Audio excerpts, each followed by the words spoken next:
What's up, everyone? Welcome back. Couple things that got to get off my chest real quick before we jump into this video's reading, today's reading. Yesterday's video was a little bit late as far as posting, which, being the second video, you probably didn't notice, but my goal is to have a video up every day at 8 a.m. Mountain Standard Time. But I had some issues uploading yesterday's video, so it was a little bit late. Moving on, though. Before we move on, yesterday's video's lighting was kind of wonky, and I didn't really like it, so hopefully this lighting is a whole lot better, and maybe you guys can see me a little bit better, and yeah. So, getting to this video's reading. As I told you in the last video, it's Genesis chapter 6, 7, and 8, which hopefully you guys read. If you haven't yet, go ahead and pause the video and catch up, and now we're back. Alright, so 6, 7, and 8 is a story that is pretty familiar to most everyone. It's the story of Noah and the ark. But there are a couple things that I found kind of...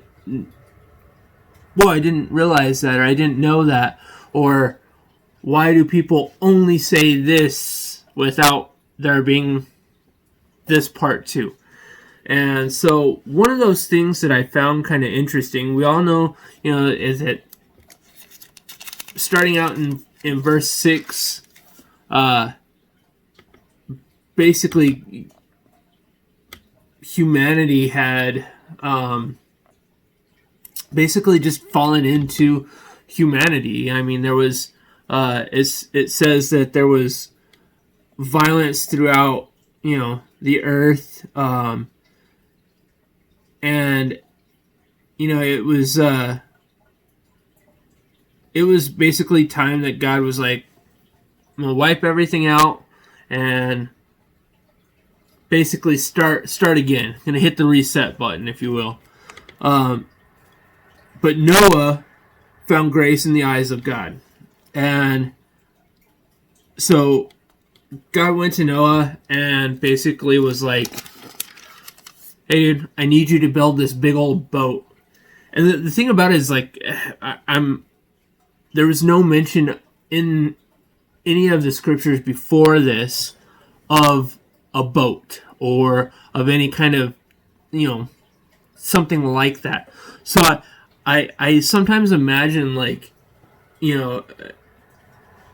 God coming down and being like, yo, Noah, you got to build this boat, and Noah being like, yeah, cool, a boat. What's that? But God, basically was like, you're gonna build this boat. It's gonna be this big by this big by this big, and I need you to build it, and then take all these animals and your wife and your 3 sons and their wives, and you're gonna hang out because I'm gonna make it rain. And up until this point, I don't think it had rained either. So he was probably like, okay, yeah, I'm going to build this boat. I don't know what a boat is. And then you're going to make it rain, which I don't know what that means. But the cool thing is in verse 22 of chapter 6, it basically says, so Noah did everything exactly the way God commanded him to. He was just like, okay, I don't know what I'm doing, but I'm going to go ahead and do it, because God said so. And I thought that was kind of cool. Like, it doesn't say there was any arguing or any questioning or anything. It just says, thus did Noah according to all that God commanded him. So did he. He just did it. He was like, okay, God, you're God. You know what you're doing. I don't, but if you're telling me to do something, here I go. that's pretty impressive. But finding, God found favor, or found what is it? What does it say? Where do you go? Found grace in the eyes of God. So he builds this boat, and most of us know the story. He takes 2 of every animal on to this big ark. Now, something that I didn't know before, or maybe I did, and I just don't know that I had heard this, but it says in chapter 7, verse 2, it says, "Of every clean beast shalt thou take to thee by sevens, the male and his female, and of the beasts that are not clean by 2, the male and his female, and of fowls also of the air by sevens, and the male and the female, to keep seed alive upon the face of all the earth." So it wasn't just 2 by 2 every single animal. Here we go, just 2 by 2, only 2 of them. It says, "Of every clean beast shall thou take by 7." So there was actually groups of, pairs of 7 pairs of clean beast. And it was kind of interesting.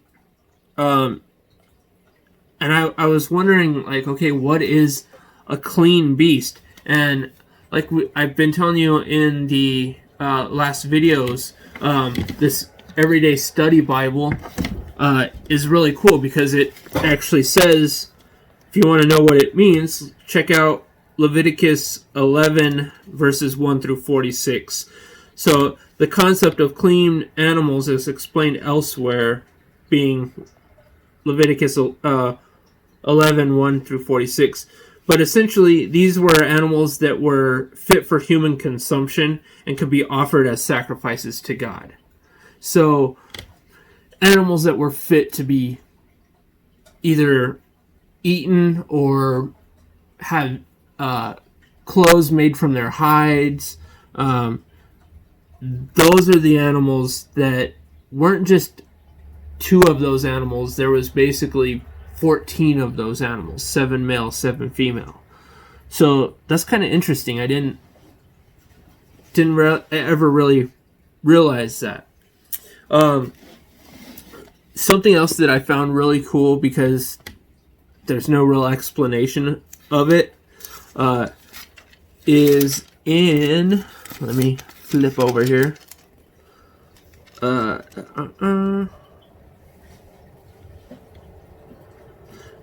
In verse 7, chapter 7, verse 16, it says, "And they went in male and female of flesh, as God commanded him, and the Lord shut him in."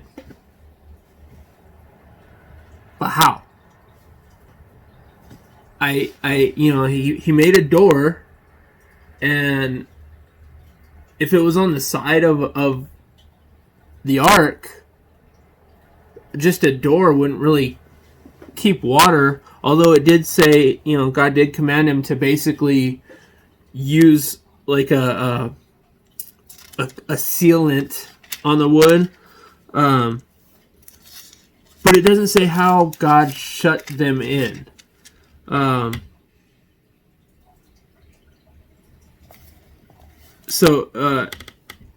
It kind of makes me wonder, like, did God shut the door? Like, did God, like, have this great gust of wind, like, just slam the door shut?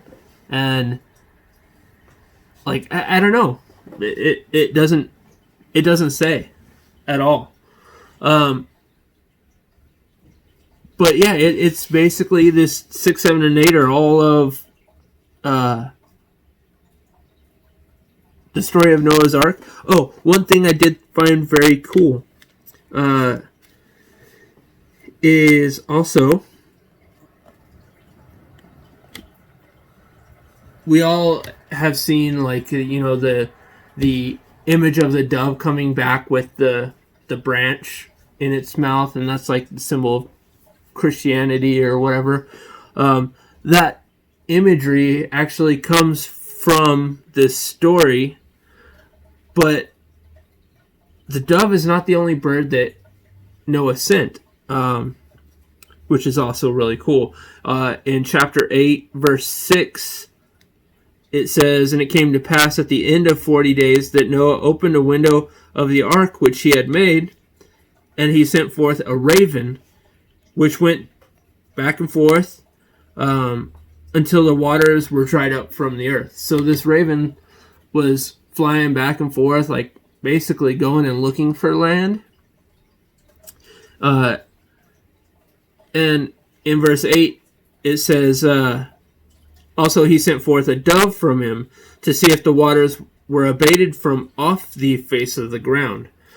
But the dove found no rest for the sole of her foot, and she returned unto him into the ark, for the waters were on the face of the whole earth. Then he put forth his hand and took her and pulled her back into the ark with him." So he stayed another day. This is after the flood was done. Like, he opened this window, sent out this raven, and the raven just kept flying back and forth. Would fly off for a while and fly back and hang out. And this dove kept going back. The dove would fly out and come back. And when the dove came back, he would take the dove in, and he basically waited seven days and then sent the dove out again. And the dove would come into him in the evening, and one evening when it came back, it had an olive leaf. So Noah knew that the waters had finally kind of gone off of the earth. And even though he knew that the waters had started to come off of the earth, and this dove had the olive leaf, he still waited another 7 days before he sent her out again.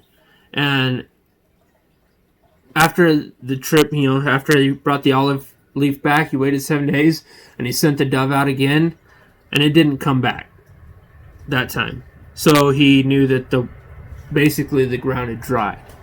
And so he was using the birds, the raven, flying back and forth, as well as the dove, to go out and make sure that it was safe to leave.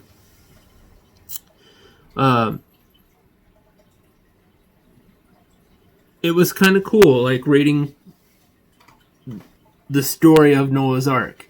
It's something that, like I said, we've heard the stories probably, as a kid going to Sunday school, or just in general, Noah's Ark, and you see pictures of this big giant boat, and that kind of makes me wonder too. I wonder if, like, some of the pictures that I've seen of Noah's Ark, like, there's like intricate carvings and details on the boat. I wonder if he actually did that, or if he just put this boat together.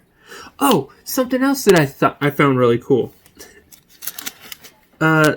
Over when it was talking about,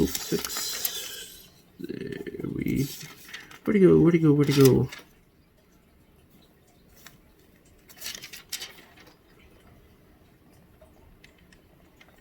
So, one of the things that I found cool was, it talks about how big it was. This is how big I want you to make it. But it says that it was made with gopher wood. And being that I am somewhat of a woodworker, and I like, rare and exotic woods and stuff like that, I was like, what is gopher wood? I almost grabbed my phone to Google gopher wood. But again, with this study Bible, it actually told me exactly what gopher wood is. Here it is. Okay, it's in chapter 6, verse 14. It says, "Make thee an ark of gopher wood.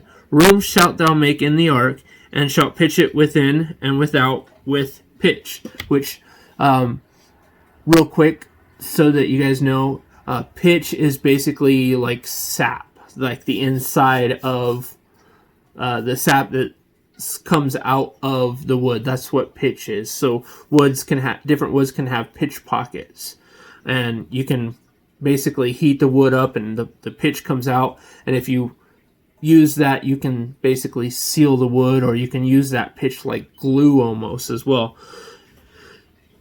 But going back to this gopher wood, I was like, what is gopher wood? And it says right here in the study Bible that gopher is the translation of the Hebrew word whose meaning is unknown. So basically you're going to make it out of wood, but the word is basically unknown. So at the time, it could have been pine wood or cypress wood or something that is completely extinct now because of, well, the flood. But I thought that was kind of cool. Gopher wood is just an unknown species of wood. It's gopher wood. Kind of interesting. So anyways, that was tonight's reading. It was basically the story of Noah's Ark, which, if you haven't read it, go read it, because it's pretty cool. It's different. I'm actually, like I said, kind of surprised that there's some things that, even growing up in church and learning about Noah's Ark in church, reading through the Bible, I'm finding things each time that I didn't know about. For example, the clean beasts being groups of 7 pairs rather than just the group of 2, or the 1 pair.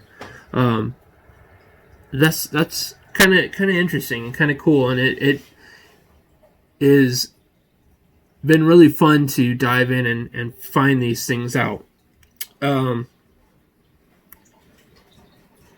So we're going to leave it right there, because tomorrow we're going to keep going, because I do know that the story of Noah is not done yet. So tomorrow's reading is going to be Genesis chapters 9, 10, and 11. And again, I'm going to continue telling you guys, this is the devotional that I am using to complete this 1-year walk through the Bible. This is the 1 year through the Bible devotional. I do have a link for it down in the description below. So if you would like to follow along, go grab one. And again, I'm going to tell you guys this Everyday Study Bible that I also have a link for, an Amazon link for. Man, it's cool. Like I said, finding those little tidbits of information that I see, that I read the scripture and I'm like, oh man, what does that mean? I caught myself a few times tonight going, I wonder what that means. And you can go down in the little section below. Let me see if I can pull this up real quick and I'll show you guys what I mean. So if you can see, it's got the scripture here, the passage here, but this big gray box is basically an explanation for each verse, or each couple verses. It kind of gives an explanation of what it's talking about, or for example, the gopher wood, it explains what that means. So if you're looking for something like that, I highly recommend grabbing a study Bible that I have in the link below. And I'm excited for tomorrow, chapter 9, 10, and 11. We just finished 6, 7, and 8. And I look forward to seeing you guys tomorrow, hopefully at 8 a.m. Mountain Standard Time. Leave me a comment below. Let me know what you think about Noah's Ark and some of the cool stuff. If you read something in the story tonight or today or whenever you read it that you didn't know about, let me know. Post it in the comments below. And if you continue following, or if you plan on continuing to follow along, hit that subscribe button and click the little bell notification so that you have that 8 a.m. alarm going off every morning.